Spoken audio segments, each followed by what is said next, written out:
everybody, welcome to the Comic Gamer Movie Show. My name is Deshaun, and today I'm here to review the new Lin-Manuel Miranda live-action adaptation, In the Heights. Now, In the Heights was Lin-Manuel Miranda's first big breakout on Broadway. It was his first big one. He wrote it. He wrote this thing in college. Him and his friends kind of came up with this idea. It was a passion project. This is the thing that got him started. This is the thing before Hamilton. Hamilton's a much bigger name, but In the Heights was the thing that got him started. In the Heights was the first thing he did, and it's very personable. And when you watch the movie, it is highly personable. I mean, you know it from just watching the movie. It is very, Latino, just it's very Latino, Hispanic, like whatever. Just it's baked in that culture. It's baked in that, in the Dominican Republic, like there's a whole bunch of other things in there. Like there's a whole bunch of things in there, a lot of different races, but it is baked in that culture.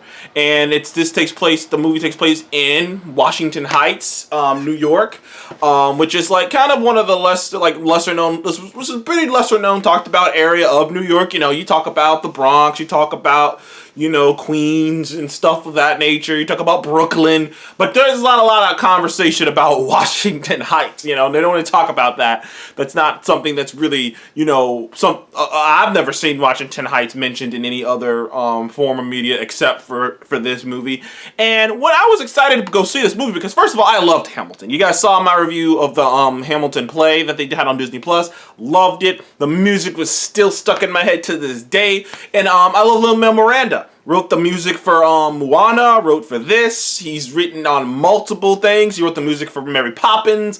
And the thing I love about Lin-Manuel Miranda is he's so versatile. Like he's not just, one thing or the other. Like he can write different music in different genres, and from rap to jazz to more of a a Latin feel. Like he can just do it all. Like he has no box that he's in.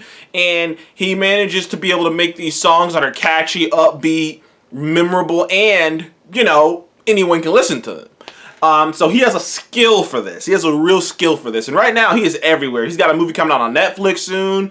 He's written music and producing on multiple animated features. The next Disney movie, the next live action Disney movie, Disney animated movie, is gonna be a Lin-Manuel Miranda Lin-Manuel Miranda produced thing, and he's got another Lin-Manuel Miranda produced animated thing going on. So he's all over the place. Lin-Manuel is all over the place.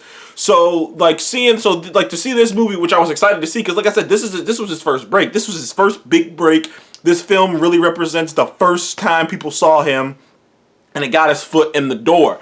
And the movie follows Uznavi. Uznavi, he has Bodega in New York. Clearly he doesn't want to. He has bigger dreams. He has dreams of going back to I think it's not Puerto Rico. I can't. Shit. I'm sorry. I saw the movie a couple days ago. But Uznavi has dreams of going back home. He wants to go back home. He wants to sit, open up a whole stand and do his own thing like his father before him. He's constantly going on about how his father back in their hometown had this perfect little stand, and he sold food, and every day was happy, and he's constantly reminded that he says it over and over again over the course of the movie, the best days of my life. Granted, he was a child, which is something that kind of hints, wink, wink to what's going to happen near the end. And that's the main character, Uznavi. And Uznavi, he's a big dreamer. And that's kind of one of the this movie has a lot of meanings, a lot of morals, a lot of stories a couple stories going on. Most of all, it's a movie about culture. It's a movie about remembering where you came from. It's a movie about family, about love and being loved. It's a movie about community.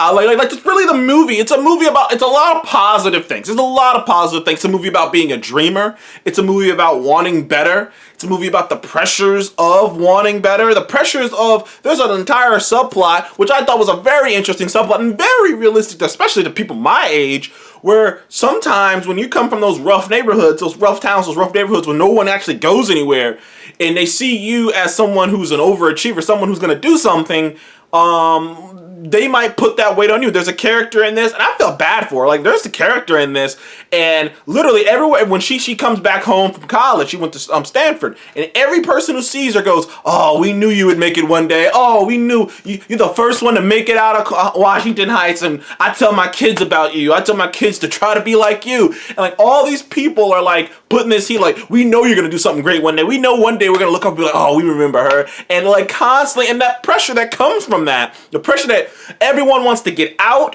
but everyone doesn't want to forget who they are. Some people don't want to get out because some people don't want the pressure of getting out. It's a very culturally relevant movie.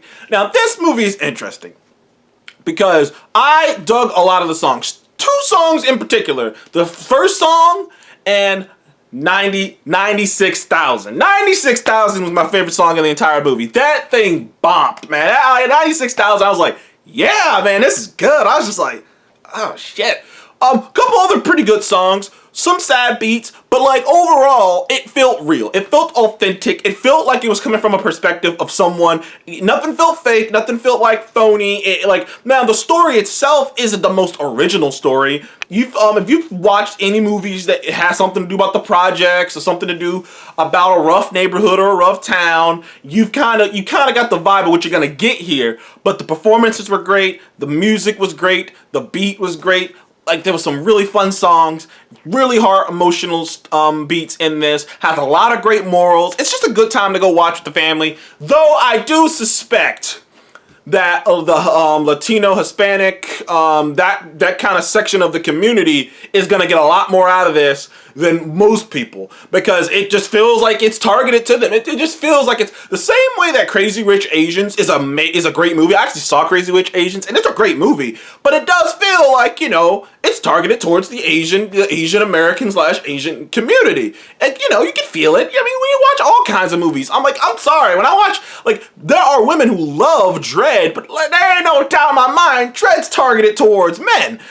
Same thing with a whole bunch of things. There's a whole bunch of movies that are they're targeted somewhere, but accessible to other people. And this movie is sort of targeted towards the minority community, because there are a lot of beats in this movie and a lot of things in this movie that touches upon what it's like to be a minority and to try to just reach for that dream and to know that dream is so unattainable that, that you, as a minority, a person of color or anything, you have to reach even harder and you have to do even more to get there. And some characters come into that realization, and some characters come into that realization of the pressures of, that's another pressure on another character is, I am a minority, and you guys are looking at me like I'm Superman and I gotta fucking make it, because you guys are like, we can't make it. They ain't gonna let us make it, but you're smart. You got the brains. You can make it. You can make it. You can change things. Like, fuck, don't put that pressure on me.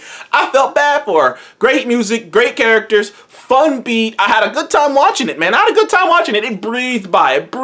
Only problem I had was I had drunk a whole bottle of water before I went in that movie, because I was thinking, I'm gonna just drink this water. And my God, the last 20 minutes were excruciating. Not because of the movie, but because I had to pee so freaking bad. I was like, oh my God, this movie's gonna kill me, but I'm gonna watch the ending because I wanted to confirm my suspicions. And there is a twist, and you probably see it coming if you're paying attention. But anyways, I would give In the Heights, I'd give In the Heights 8.5.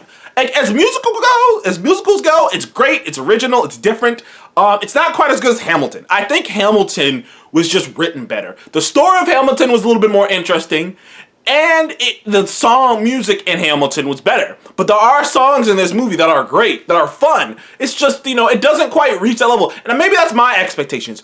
I was going into this expecting Hamilton level hits, songs, that I was going to be like, well, this is going to be stuck in my head. And I'll admit, 96,000 is stuck in my head. I just keep hearing 96,000. Damn, I don't know, 96. I just keep hearing 96,000.